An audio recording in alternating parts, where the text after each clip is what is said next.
Chers amis, bonsoir. Nous continuons donc l'enseignement des Sipurei Maasiot, comme on l'expliquait, les contes de Rabbi Nachman. Nous avons déjà fait deux introductions en ce qui concerne la première histoire, la princesse disparue. Nous allons donc lire la traduction de ce conte avec de brèves explications et après, nous continuerons les explications de ce conte merveilleux.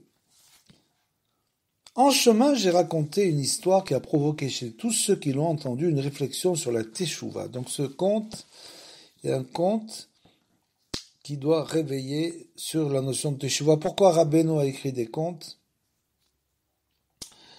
Rabbeinu a écrit des contes car sa Torah est d'un niveau tellement élevé que s'il nous dévoilait directement ce qu'il voulait nous dire, on comprendrait absolument rien. Donc la manière détournée qu'il a de pouvoir réveiller ceux qui sont les plus bas, les plus en bas, c'est d'écrire des contes qui paraissent anodins, comme on l'a dit, mais en fait qui sont des choses extrêmement profondes. Il était une fois un roi qui avait 6 fils et une fille. Cette fille lui était très chère. Vous savez que la fille, c'est la Shekhinah. Le roi, c'est Kadosh Baruch Hu, et la fille chez la Shekhinah. Et cette fille, la présence divine, lui était très chère, il l'aimait beaucoup et il a été souvent en sa compagnie. Un jour qu'ils étaient ensemble, il se mit en colère contre elle et ces mots s'échappèrent de sa bouche. Que le pas bon t'emporte! Le soir venu, elle regagna sa chambre. Au matin, on ne la trouva pas. Son père fut très triste et se mit à la chercher partout. Voyant cela, le vice-roi se présenta devant le roi et demanda qu'on lui donnât un serviteur, un cheval, puisqu'il devait se marier en fait avec la princesse. Et donc, il lui a demandé un cheval, un serviteur, un cheval, de l'argent pour les dépenses, et partit à la recherche de la princesse. Il la chercha pendant très longtemps et finit par la retrouver. Donc, d'entrée, Rabbeinu nous enseigne qu'il n'y a pas de désespoir. Finalement, il va la retrouver. Voici comment il la chercha et finit par la trouver. Il fut parti longtemps et la chercha dans les déserts, les champs et les forêts. Alors qu'il traversait un désert, il remarqua un chemin sur le côté de la route. Il se dit, cela fait si longtemps que je chemine et pourtant je ne peux la retrouver. Je vais emprunter ce chemin, j'arriverai peut-être à un endroit habité. Il suivit le chemin et arriva en vue d'un château. Autour du château, qui était très beau, se tenaient des soldats bien rangés. Il avait peur que les soldats ne l'empêchent d'entrer, mais il se risqua à essayer. Il laissa son cheval, se dirigea vers le château, et on le laissa entrer.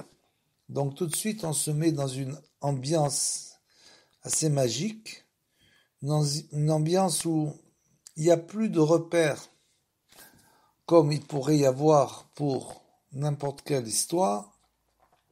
On a l'impression d'être un peu perdu, comme ça dans le désert, comme celui qui fait des doutes dans les chemins désertés.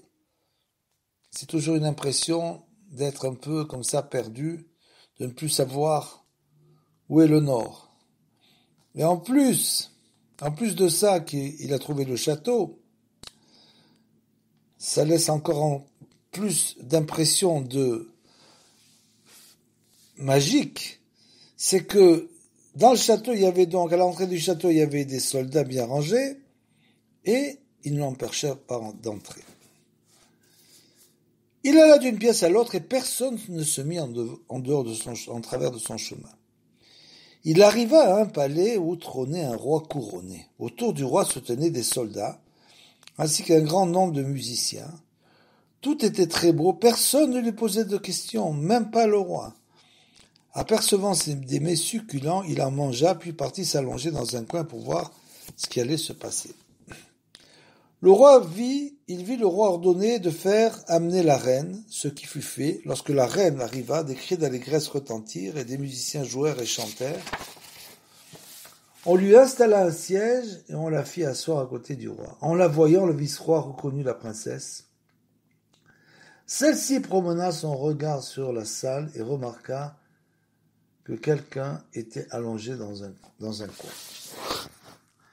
Elle le reconnut, se leva, se dirigea vers lui, le toucha et lui demanda « Me connais-tu » Il répondit « Oui, je te connais, tu es la princesse qui a disparu. »« Que fais-tu ici » Il lui répondit « Je suis ici à cause des paroles qui ont échappé à mon père, et l'endroit du pas bon, c'est ici. » Donc on voit bien que la princesse est emprisonnée, puisque tout cet effet magique de la situation est emprisonnée dans les forces qu'on appelle les forces du mal, les clipotes.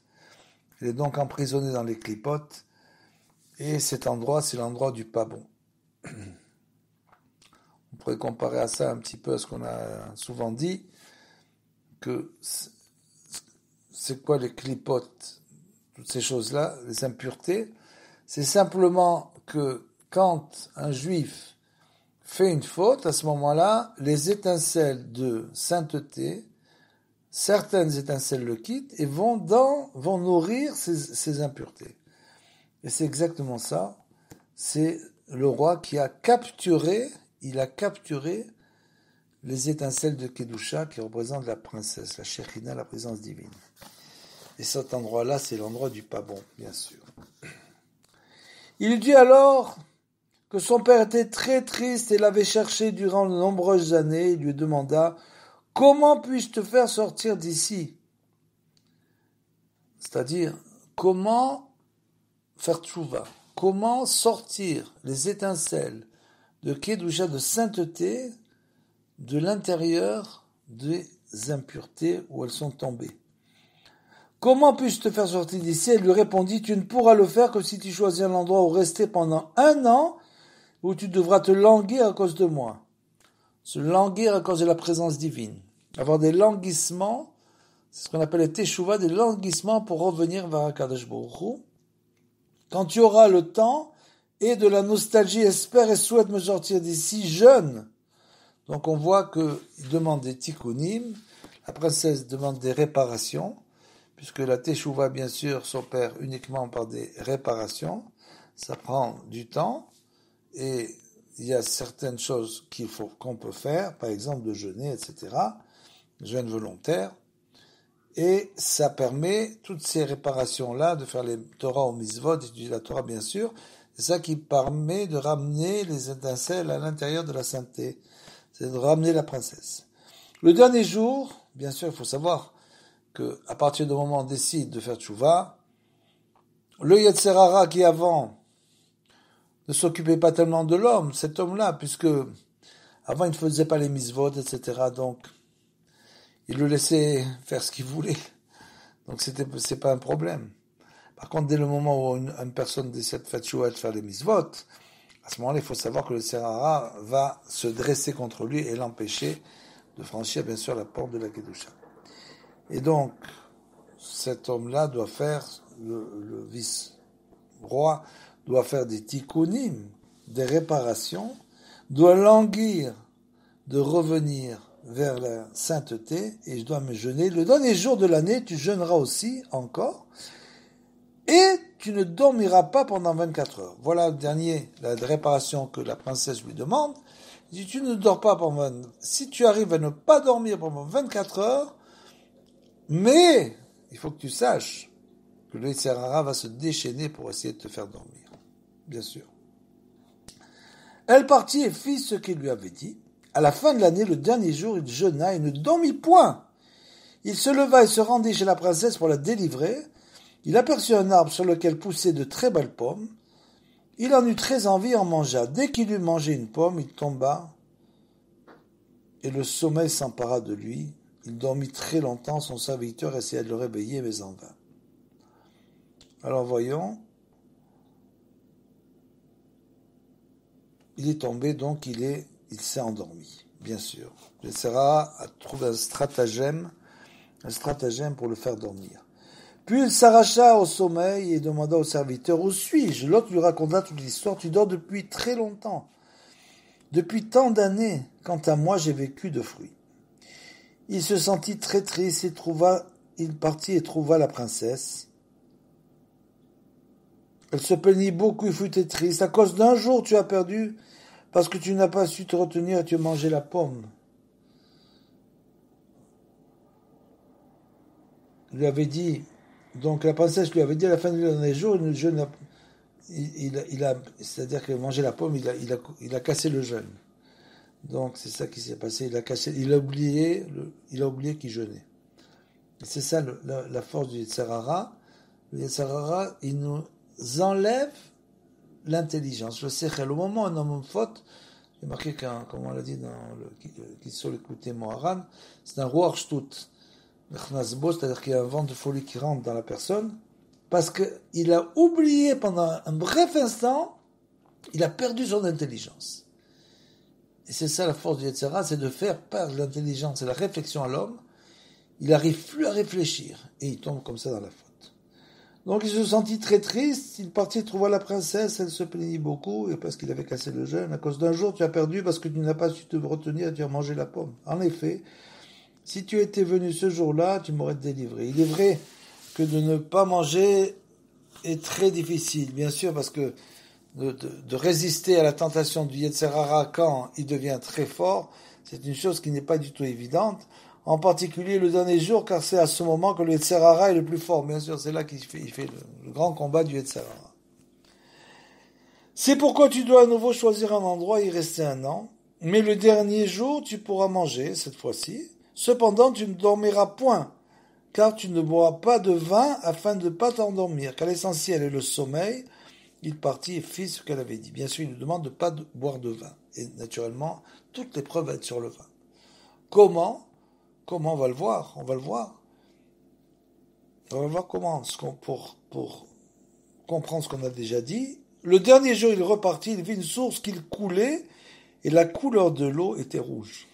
Il demanda à son serviteur, as-tu vu cette source? C'est une source. Ce devrait être de l'eau, mais sa couleur est rouge et son odeur est celle du vin. Il en goûta un peu de la source et voilà. Il a, encore une fois, oublié sa réflexion. Comme ça on peut dire. C'est l'homme qui oublie au moment où le Yetzer Hara vient. Il lui fait oublier la réflexion d'être quelqu'un de sensé. Quelqu'un de normal. C'est-à-dire que la princesse lui a dit ne bois pas de vin. Il aurait dû se focaliser uniquement sur le vin. Quand il voit la source, bien sûr, le Yetzer Hara, il lui donne pas, c'est pas qu'il vient, il lui sert une verre de vin. Il aurait dit non, je peux pas boire. Il a un stratagème. Le Yetzer Hara ne vient pas directement sur la personne, comme on l'a dit Rabbeinu, mitlabesh avec misvot, c'est-à-dire qu'il s'habille dans des événements, bon, c'est pas les misvot, mais il s'habille dans des événements qui paraissent naturels et qui font tomber l'homme, qui le font, comme on l'a dit, il vient pas directement, il vient de manière détournée, donc il essaye d'annuler la réflexion de l'homme, de lui faire oublier ce qu'il doit faire, et comme ça il tombe malheureusement dans la faute. As-tu vu, c'est une source, ça devrait être de l'eau, mais sa couleur est rouge, et son odeur celle du vin, ça y est, il a oublié. Il goûtait un peu de la source, aussitôt il tomba et s'endormit. Pour longtemps, 70 ans, et 70 ans, on va le dire après dans les commentaires, 70 ans, ce sont les 70 panim de la Torah. Donc 70 panim de la Torah, il a oublié les 70 panim, il a oublié la Torah. La Torah lui a prescrit de ne pas faire cette chose-là, et il a complètement oublié, et bien sûr il est tombé dans la faute. De nombreux soldats passèrent par là avec leurs chariots, et le serviteur se cacha pour ne pas être vu. Puis vint un chariot se tenait la princesse. Elle s'arrêta après du vice-roi et descendit. Elle s'assit aux côtés de lui, il reconnut et tenta de le réveiller, mais rien n'y fit. Elle commença à le plaindre, après tant d'efforts, tant de peines, après tant d'années pendant lesquelles tu as souffert et souffert pour pouvoir me délivrer.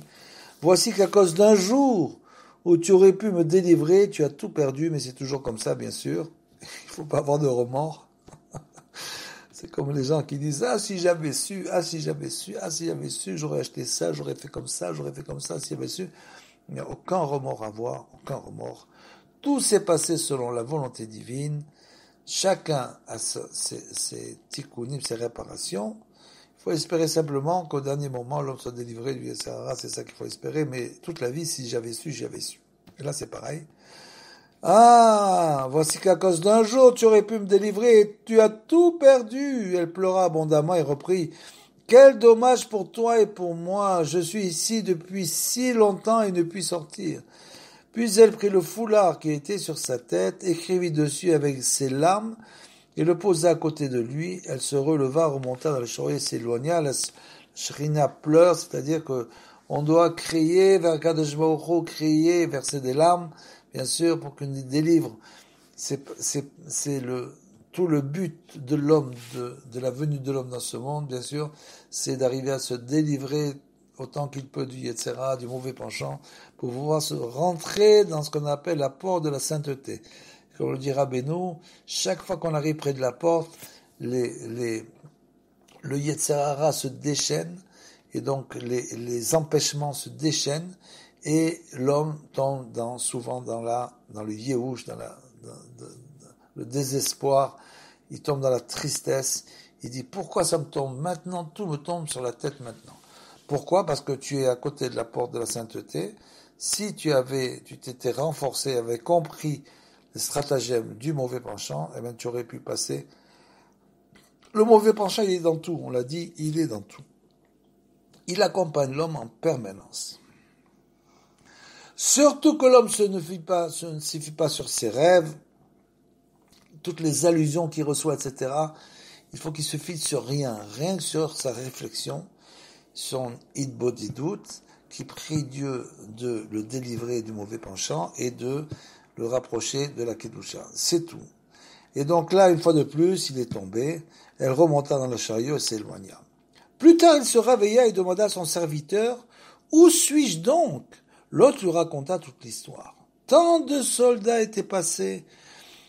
Il y avait eu un chariot, elle avait pleuré sur son sort et s'était lamentée. Quel dommage pour toi et pour moi. Pendant ce temps, le vice-roi regardait autour de lui, aperçut le foulard. Il demanda au serviteur, d'où vient ceci? L'autre répondit, elle a écrit dessus avec ses larmes et l'a posé ici. Il prit le foulard et le tint en face du soleil. Il distingua les lettres et lut ce qui était écrit, ses pleurs et ses lamentations.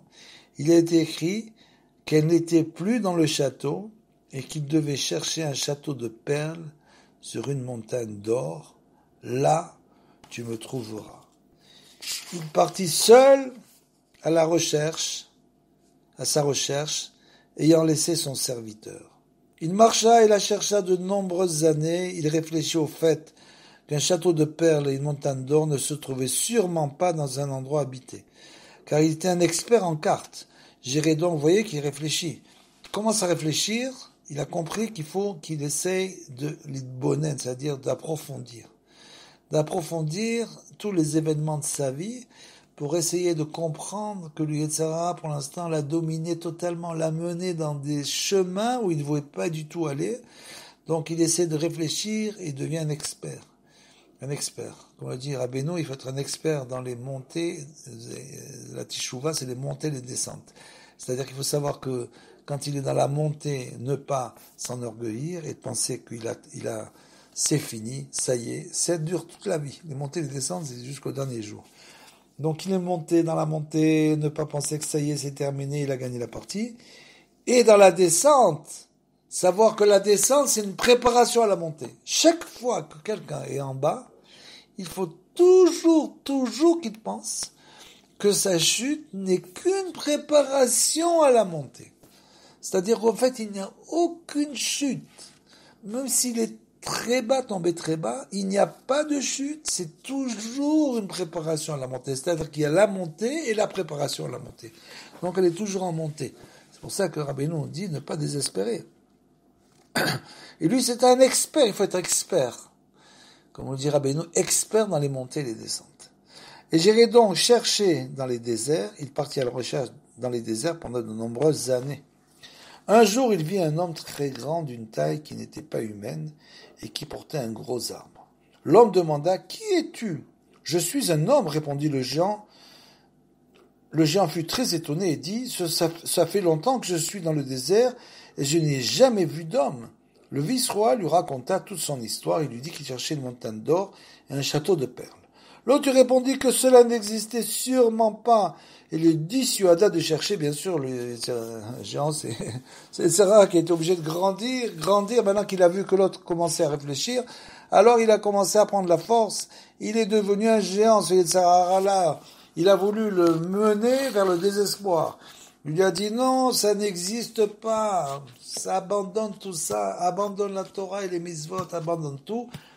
Maintenant que tu es dans le Yéhouch, dans le désespoir, tu vois où ça t'a mené. Donc, abandonne tout. Mais lui, c'était devenu un expert dans les montées et descentes, on a dit. Et alors quoi? Et alors il s'est pas laissé dissuader. Et donc, ajoutant, on t'a sûrement raconté des sottises car de telles choses n'existent pas. Le vice-roi pleura beaucoup et dit, cela existe, c'est sûr, cela doit se trouver quelque part. Donc il a prié, il a crié vers Akadosh Baruch Hu, et il a dit, ça existe, je ne vais pas tomber dans le désespoir. L'homme sauvage le dissuada de chercher en disant, on t'a raconté des sottises. Le vice-roi répondit, cela existe sûrement quelque part. L'homme sauvage reprit, à mon avis, ce sont des sottises, mais puisque tu insistes, donc ça veut dire comme le Yetzirah voit que finalement l'homme ne se décourage pas, alors je vais te faire une faveur. Je règne sur les bêtes sauvages et je vais les appeler. Elles parcourent le monde entier et peut-être l'une d'entre elles connaît-elle la montagne et le château. Il convoqua toutes les bêtes sauvages, grandes et petites, les interrogea. Elles répondirent toutes qu'elles n'avaient jamais vu de telles choses. Il lui dit, tu vois bien qu'on t'a raconté des sottises. Écoute-moi, retourne-t'en, car tu ne trouveras certainement pas de telles choses qui n'existent nulle part. Donc c'est toujours encore une fois pareil. C'est-à-dire que le Yetzirah continue.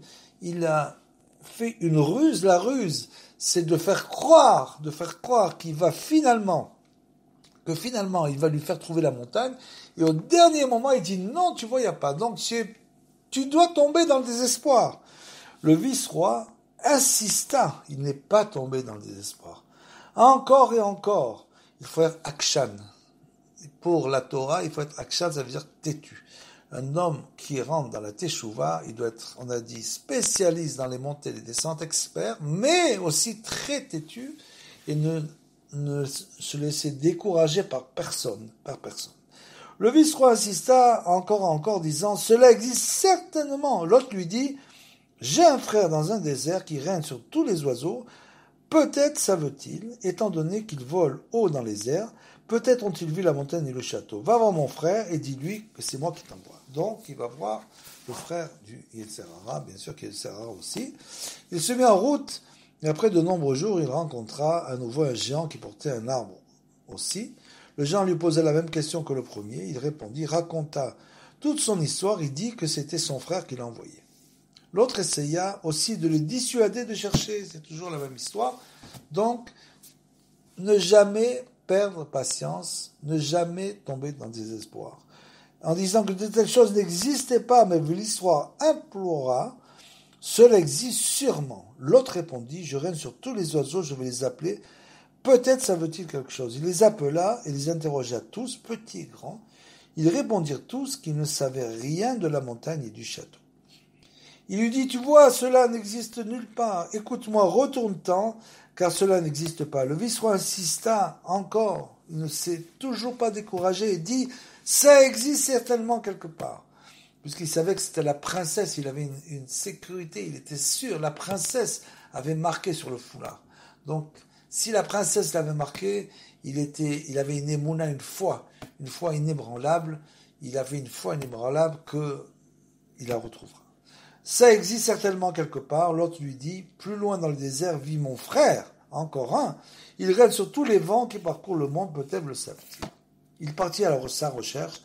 Pendant de nombreuses années, à nouveau, il rencontra un géant qui portait un gros arbre et l'interrogea. Il lui raconta toute l'histoire. Ce géant, lui aussi, le dissuada de chercher, mais le vice-roi l'implora. Alors l'autre lui dit, implora Akadosh Baruch Hu, bien sûr, Akadosh Baruch Hu, il faut implorer Akadosh Baruch Hu, parler avec un langage d'imploration, que toujours il nous sauve du Yetzirah, qui nous rapproche de la porte de la sainteté, etc., qui nous sauve de tous les maux. C'est toujours avec imploration, et donc il a imploré, et l'autre lui dit qu'il lui ferait une faveur. Alors, vous voyez que quand on implore, on reçoit des faveurs. il alla convoquer tous les vents et les interroger. Il les appela et tous les vents arrivèrent. Il les interrogea tous, aucun ne connaissait la montagne et le château. Le géant dit au vice-roi, tu vois qu'on t'a raconté des sottises. Le vice-roi se mit à pleurer abondamment et dit, je sais que cela existe. Il sait, il est certain que cela existe. Cependant, un vent venait d'arriver, le gouverneur des vents le gronda, pourquoi es-tu en retard ? J'ai ordonné à tous les vents de venir, pourquoi n'es-tu pas venu avec eux ? Le vent répondit, je suis en retard parce que j'ai dû transporter une princesse vers un château de perles sur une montagne d'or. Le vice-roi fut très content d'avoir mérité d'entendre ce qu'il voulait entendre. Le gouverneur des vents demanda au vent, qu'y a-t-il là-bas ? Le vent répondit, des choses précieuses. Là-bas, tout est précieux. On pourrait dire le Gan Eden, c'est le paradis. Le gouverneur des vents, dit au vice-roi, puisque cela fait si longtemps que tu la cherches, que tu as fait tant d'efforts et que tu auras peut-être besoin d'argent, je vais te donner un vase. Si tu y plonges la main, tu en retireras de l'argent. Et ça, c'est toujours la même chose. Comme on dira Beno, si on savait ce qui nous attend dans la minute qui suit, les perles et les pierres précieuses qu'on devait recevoir, on ne se découragerait jamais. On croirait d'une foi parfaite. Donc il est arrivé à ce moment-là et il a reçu ce qu'il devait recevoir. Puis il donna l'ordre au vent de le conduire là-bas. Un vent de tempête se leva et emporta le vice-roi là-bas jusqu'à la porte où se tenaient les soldats. Ils ne voulurent pas le laisser entrer dans la ville. Il plongea la main dans le vase et en sortit de l'argent. Il soudoya les soldats et entra dans la ville. C'était une belle ville.